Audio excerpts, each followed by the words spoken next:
Representative Turner? Thank you, Madam Chair. While we have you here, I want to just try to bring us back to the big picture, 10,000-foot level. And I think in your press conference today, you used a pretty good analogy that made this kind of put it in simple terms, and I appreciate anything put in simple terms in this conversation. So can you give us the car analogy that relates to the grid? Yeah, because there was a good question about how can we say that the grid is as reliable as it's ever been, but yet we're facing increasing risk of tightness, emergency operations based on how the resource mix has changed. And the answer to that is, I said, if you think about the ERCOT grid as a car, and if you go back to Winter Storm Uri, the car didn't start. And so it couldn't get going. There were reliability problems. The car failed to execute what it needed to do back then.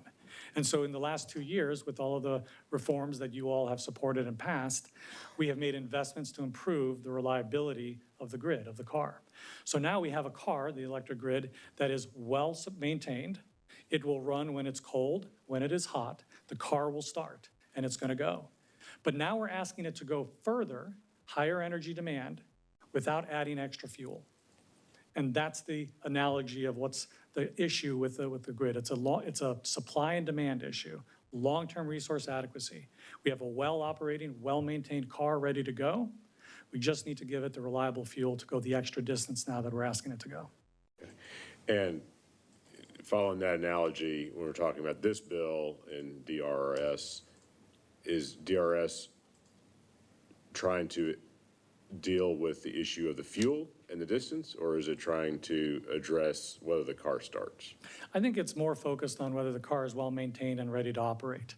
And to the questions about are they mutually exclusive, binary, one versus the other? They're not.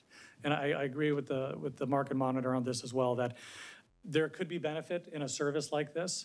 It might be able to provide a service that is an efficient cost for dealing with some uncertainty during the periods of the day. And so I'm not opposed, ERCOT is not opposed to evaluating a new ancillary service to see if we could get a more efficient real-time operation capability. But it doesn't solve the long-term resource adequacy. They're two different things. They both could coexist together. They both could create value for the grid overall. Got it. And do you agree that you have the authority and the ability to implement DRS on your own without legislation if you determined it was necessary? Yeah, we've historically been able to adapt and create ancillary services as needed, and so DRS would be an ancillary service that we could build. Okay, thank you. Any other questions? Thank you. Thank you.